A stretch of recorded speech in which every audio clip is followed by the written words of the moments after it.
That's what's going on. Welcome in. So crazy enough, my computer broke a couple months back before I moved, and right before it broke, I recorded a video with my buddy Rich from the MHRT network. Diehard Bronco fan. He covers the team. Has been just super informed about all things Denver Broncos football, and I recorded a video with him literally right after the Jets hired Nathaniel Hackett. It could have been that night or maybe a couple days later, but I really wanted to get his opinion because if we think back to the time, it was like, we didn't know Aaron Rodgers for sure was going to come. It was like, there was a lot of backlash, especially by the national sports media outlets and whatnot, like, hey, this is a risk. He just got fired. You don't see coaches get fired not even a year into getting hired as a head coach. But obviously, he has a great resume. He has an awesome track record. He was awarded the Denver Broncos head coaching job um, to begin with, right? There had to be qualities. There had to be reasons why Denver gave him the job in the first place. We can look at what he did with Green Bay and Aaron Rodgers, the 13-win seasons, all that good stuff, right? That the Packers stuff speaks for itself. Aaron Rodgers endorsing him. We can look at him being the offensive coordinator with the Jaguars when they went on their run with Blake Bortles and whatnot. Defeating the Steelers in the playoffs. That was a crazy game. And also some play calling experience with the Buffalo Bills. But anyway, here's that video. Of course, this was filmed months ago. We didn't know who the quarterback was at the time. Just tons of rumors flying around. It was crazy, crazy, crazy. So anyway, here's the video. Hope you enjoy. Thanks so much for watching. I appreciate it. Go Jets.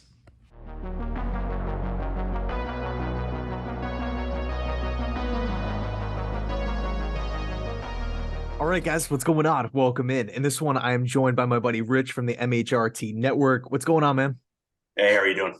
I'm good. I'm good. I'm pumped to do this. I'm looking at the OC move, right? The New York Jets, they shocked a lot of people. They brought in Nathaniel Hackett, recently fired from your Denver Broncos, and you're obviously a diehard fan. You've seen every single snap of Hackett, of Russell Wilson. It's a disappointing season for sure. I was personally expecting this team to make the playoffs. Not at all finish where they did. What was it? 5 wins, 5-12 on the Yeah, year. yeah, Yeah, something. I looked at the defense. I looked at the home field advantage. The weapons offensively. I was disappointed. I know I'm not like a Broncos expert or anything like that, but from an outsider's perspective, I was really expecting a possible, not only just wild card appearance, but possibly pushing the Kansas City Chiefs for the division. Where did you kind of stand on that going into the year with the acquisition of Russ and firing Fangio? I expected a bit of a bumpy ride at the beginning. What really surprised me a little bit was the fact that our defense not only didn't have a drop off after Fangio left, but we almost got better, which really blew me away because Fangio is, and I don't care if you like the guy or not, he is just an unbelievable defensive mind at the NFL level. The two things that I think a lot of non-Denver fans may not realize is Denver claimed one title all the way to the end of the year, starting mid-season, and that was the most injured team in the NFL. Hmm. So that's one. And then we went in and out of the distinct honor of also having the highest amount of salary cap on IR as well. Okay. So not only are you the most injured team in the NFL, but you also have what amounts to, because you end up having that high kind of salary cap on IR as well. You're ultimately your best players have found their way onto IR as well, just because that's kind of just how it works normally. So those are two kind of nails in most coffins for the vast majority of the teams. But the fact that we were able to keep so many games so close, I think speaks volumes to certain positions and also certain coaches on our team in terms of what they were able to do. Yeah, it's interesting because you look at when Hackett was fired, who took over. There was obviously multiple guys calling plays for the team throughout the year, and 5 wins is 5 wins. But like you said, a lot of their losses came like in the end of the fourth quarter, blown games, just weird. Because when I think of the Denver Broncos, I think of a well-ran organization. Maybe not the best, maybe not a top five team, but they're certainly not. They don't have the reputation of a Cleveland Browns and Detroit Lions, New York Jets under Adam Gase. Hopefully, we stay moving forward here, moving in the right direction. But, when I looked at Hackett, once he got fired, it was like, man, he was just brought in year one. And, again, I haven't really seen, I watched a couple Broncos games here and there, but I didn't dive into the details. I didn't dive into the film or anything like that. What, in your opinion, went wrong with Nathaniel Hackett to where the organization literally gets rid of him, not even a full season in? Ultimately, I think it came down to discipline. Just if I can just sum it up in a single word, is discipline. And what you saw was a relatively undisciplined football team who were not able to rein it in key moments, gave up poor penalties when they ought not have given those penalties. And when you lack that discipline on the one hand, you then are basically lacking accountability as well if you're allowing that undisciplined play to continue. And you can't have both. Like you're done at that point. Like it's over. And that's why you saw the Denver Broncos wind up with the record that they did. Is you had a combination of undisciplined team, which then led to poor accountability. And really, that's on the head coach. So Hackett at the head coaching level hopefully can look inward and adjust accordingly, so that hopefully when he does get his next opportunity, or if he does get his next opportunity, can learn and grow from it. It's tough because there's a lot of Jets fans right now that are looking at the hire and saying, hey, you know what? Is this Adam Gase 2.0? Is this a guy that, has a great reputation just because he happened to be on the staff with Aaron Rodgers winning MVPs. And when he finally got his chance, we really didn't see anything working with, another Hall of Fame quarterback here in Russell Wilson. This time, though, it was Hackett's show. And then there's another group of fans that, I want to say they look at the Aaron Rodgers stuff and they say, hey, you know what? Hackett did have a big part in that. The back-to-back MVPs, the 13-win seasons, all those things. Rodgers coming out publicly and backing Hackett, saying, hey, he's a good dude. He's a good coach. Talking about leading the Jacksonville Jaguars offense, although the team was pretty much ran by the defense or, controlled by the defense, Right. those seasons with Blake Bortles. Was there any positive traits that you personally liked about Hackett, whether it was post-game pressers, pre-game pressers, motivation stuff, play calls, play design, anything that really stood out to you? Well, if you look at the very early days when Hackett was with the Broncos, he certainly did have a high energy and a high octane kind of to him. Generally speaking, I'll kind of start back a little bit at the beginning and kind of chronologically work forward, because I think that kind of makes the most sense when you're actually looking at kind of what happened and then eventually what went wrong. When Russ first came into the Denver Broncos with Hackett, there was pretty well documented rumors and kind of confirmed collaboration between Hackett and Russ. And all things considered, I don't know exactly whose idea it was, but they collectively, or maybe Russ was pushed into it, or maybe Russ pushed himself into it, trying to become a pocket passer. And then there was confirmed meetings between he and Peyton Manning, where they presumably tried to go over some of the same kind of pocket presence type stuff of what one would have to do to kind of live in that pocket. Obviously, that failed miserably when it was then applied on field, which brings us to kind of where we are now. However, I don't think the Jets are going to have that same issue even if you attempt to move in a similar direction, where it's pocket first with some kind of shimmy shake when and if required. And I believe that that's kind of a general Hackett vision.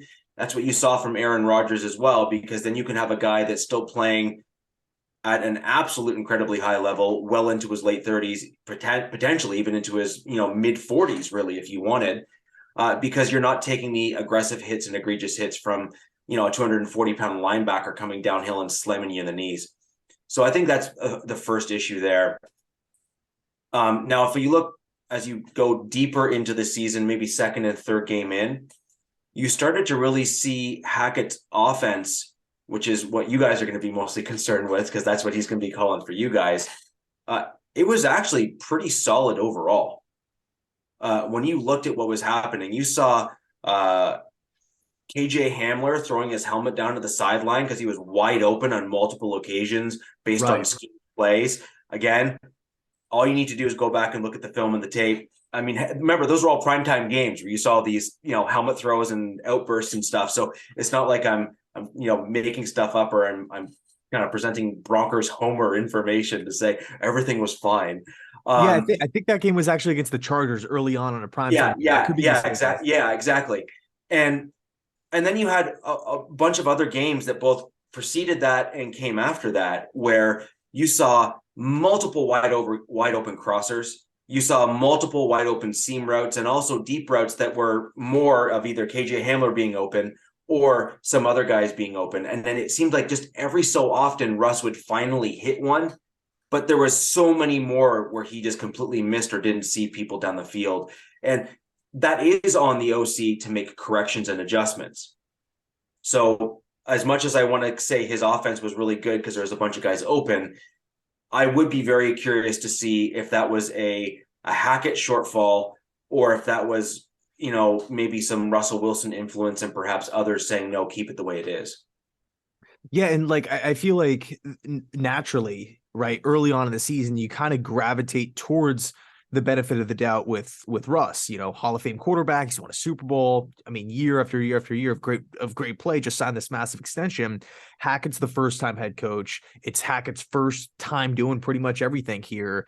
So you kind of think like, all right, if one has to go, it's going to be the first year head coach, as opposed to the quarterback that just signed a $200 plus million deal. So I hear what you're saying. And another thing too, to kind of back that point up, is once Hackett was let go, the offense started to perk up a little bit. And then I think it was the last game or the last two games of the season, the offense looked actually really good, where Russ was extending plays outside the pocket, hitting guys deep down the field. He So wasn't in the pocket. say it again. He wasn't in the pocket is my so that's the thing. It was very difficult as a Broncos fan, or I like to say as a fanalist, looking in and assessing the situation. I mean, those plays were all made where Russell Wilson either was allowed to, or decided to go back to, or was forced to go back to, because again, all three are possibilities, his standard style of play, which is you're 5'10" on a tall day. It's hard for you to see over 6'5", 6'6" offensive linemen and defensive linemen.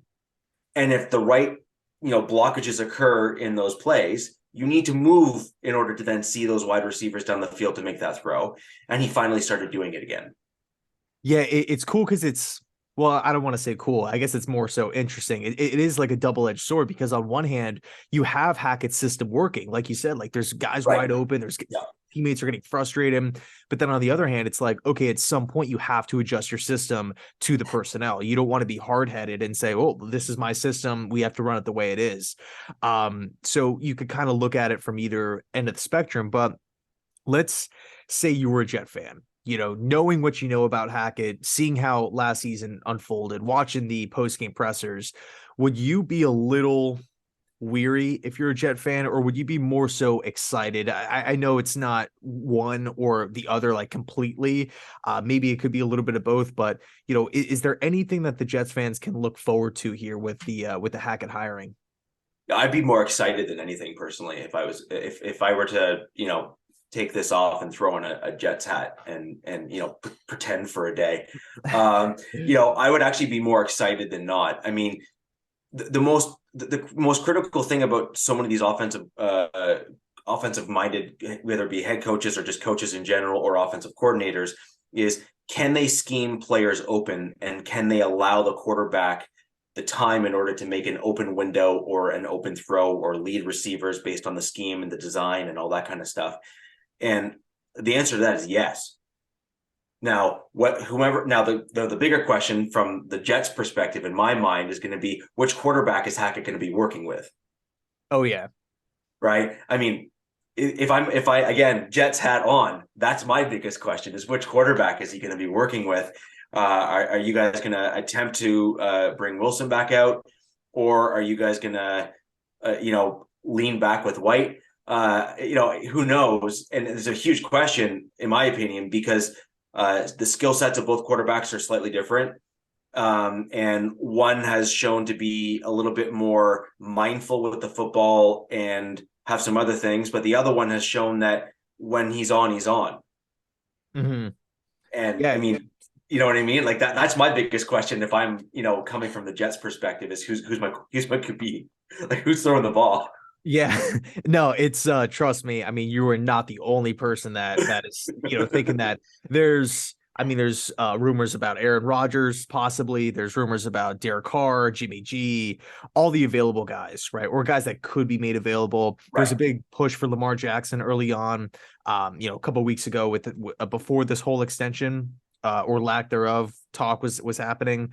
But it should be interesting, and it is encouraging to hear finally somebody say, you know what, Hackett might actually be a solid option for the Jets offensive coordinator position, because this team has been all defense for as long as I could remember here. It's been carried by the defense, whether we're talking Rex Ryan, Todd Bowles, even during Adam Gase, it was Greg Williams' defense was really running the show, and that's how we were winning games. It was never because we had like quarterbacks playing like Mahomes or Josh Allen, or it was never like that at all. It was always up and down, inconsistencies all over the place. One week it's okay, one week it's 4 picks. It's hard to watch. So I think a lot of Jets fans just want some consistency to kind of match the defense. But Rich, I appreciate you taking the time. I know it's late here on a Saturday night. I appreciate it, man. Thank you. Yeah, no worries. If I can just quickly jump in on the Gase thing, because I Yeah. think I do think that you're, as Jet fans, you're going to look at that and say, well, previous Denver OC, offensive guy, Hackett, previous Denver offensive minded head coach. Adam Gase's offense was incredibly complicated and requires an incredibly high IQ, typically veteran quarterback in order to run. You're not going to get that with Nathaniel Hackett. That's not his style. That's not the way he operates. So I don't think you're going to have that as an issue. I don't think that's going to be a problem. And I would absolutely, again, this is even with my Broncos hat on. I would not be concerned with that as coming in. Like the two are not the same. Yeah, and another thing too with Gase was like he was extremely stubborn. That was one of the coaches where it was just like would not adjust whatsoever, put a ton on Sam Darnold's plate. We just didn't have the weapons offensively. There's massive holes on the offensive line. It was just an extremely young team, injured team. It was hard to watch, but hopefully better times are ahead. And for everybody watching, all of Rich's links are listed down below in the description box: Twitter, his YouTube channel, and Instagram as well. Rich, thanks so much, man. Appreciate it. If anyone has any questions at all, I'm happy to share. I did break down most of the film from this last year. So if you're actually looking for games to watch or something like that, the Chargers is a good one to watch, where you saw some real, like the early Chargers game on one of those, evening games. You'll Yeah. get some really, really good general feedback and idea of what you're going to expect from a Hackett designed offense. But also remember that because it was a fusion between Green Bay and Russell Wilson and Denver, kind of like a whole mold, you may see something completely different as well. Cool, man. Well, those will be listed down below as well. Yeah, Thanks a appreciate lot. it. Bye. And as always, go Jets.